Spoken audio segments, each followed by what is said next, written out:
Hey you guys, thank you so much for tuning in today. I just want to go over some tips on what to do when your seedlings start sprouting like this little guy. You can see on my lettuce, a lot of these are lettuce, some are tomatoes, some are strawberries, which are right here that we saved ourselves.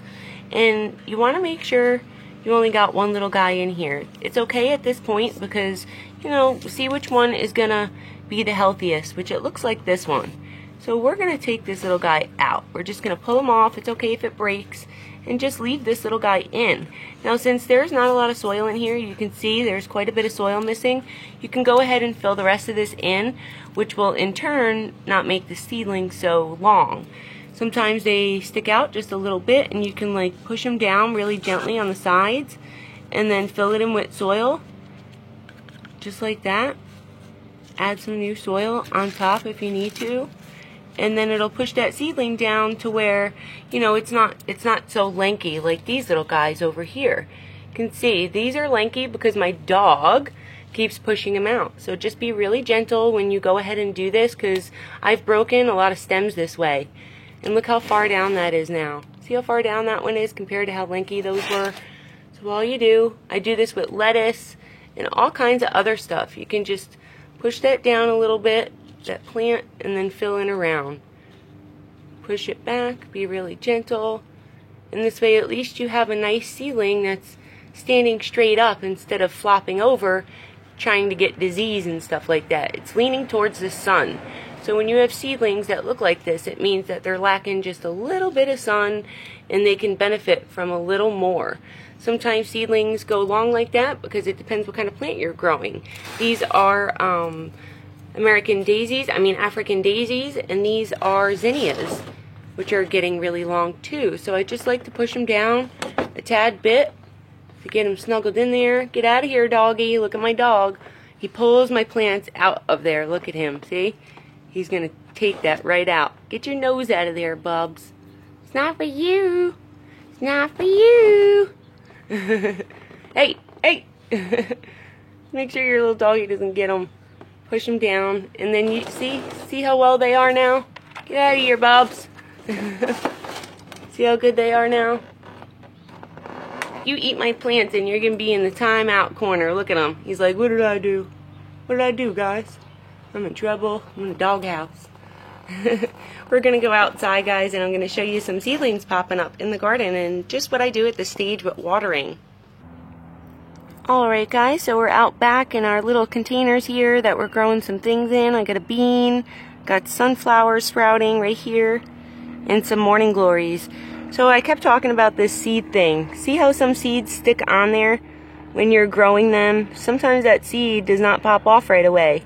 This seed already popped off of this little guy, sitting right there. You can see, it's open, came off. And we're already growing nice sets out of there because we pre-germinated these. So we didn't have to wait that 15 days. Now when you get a seed that's kind of stuck, you want to be really careful. Take this edge, squeeze this edge just a little bit. You don't want to damage your plant. And it takes a while to get, this down because you can really damage these first set of leaves on there, which is going to destroy your plant. You can see I kind of broke that off, which is going to be okay because look, we still have middle growth. I want to make sure that seed's out of there because then these leaves aren't going to be able to grow in the center. We need photosynthesis to start happening for these plants. So I just like to get them in there, fix them, and then you want to keep this soil pretty moist at this point, guys. See how I can push that plant down? Make sure your soil is not too fluffy to where your plant's pushing right down, because when you do water, it will like kind of pull the seed out, and then sometimes this little guy will get crooked on you. So just snuggle them in there when they start popping out like that. You can see we have another, where are you? Right here, morning glory, just popping out. So I just go around and just tuck it in, make sure it's snuggled in. Same thing like this one. You can see it started to pop. We're just going to snuggle her down. And you want to make sure your soil stays pretty wet at this point, even when they start growing a couple of sets like my sunflowers over here. Check them out, guys. We got 2 sets of leaves coming up already. We germinated these, 5 days ago now? So that's kind of crazy. And this is why I love to pre-germinate and soak my seeds the way I do. I'm already growing second sets of leaves on these, real sets. after pre-germinating. You can see just how well they're doing, and this soil should be pretty moist still at this stage. To the touch, it's moist. So all these little seedlings are still being nice and healthy and getting germinated still. They're really tiny.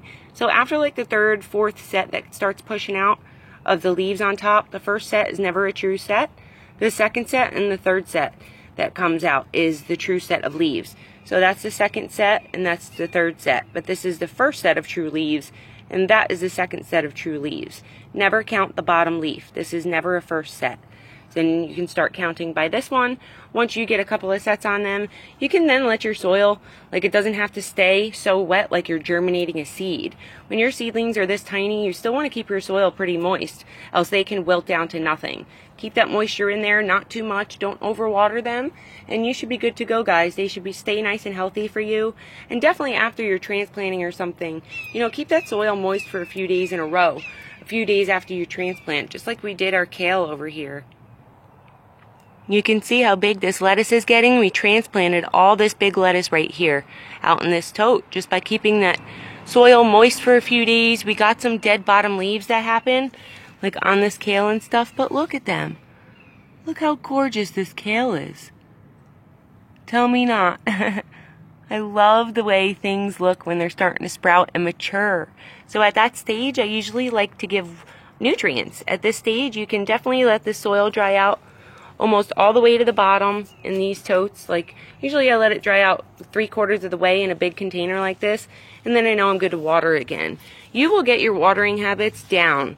Pay attention to your plants. Make sure you're seeing if they're happy, they're growing healthy like this. You can see how close together lettuce grows outside, and this is the way it's supposed to look versus getting really lanky indoors. We're just going to let it rock out with all our kale back here growing nice and big. And that is a result of transplanting and just doing the right steps to keeping your plants healthy. Keep them moist, but not too moist. And you definitely want to start feeding when they get that third or fourth set of leaves on them, which you can see we have here.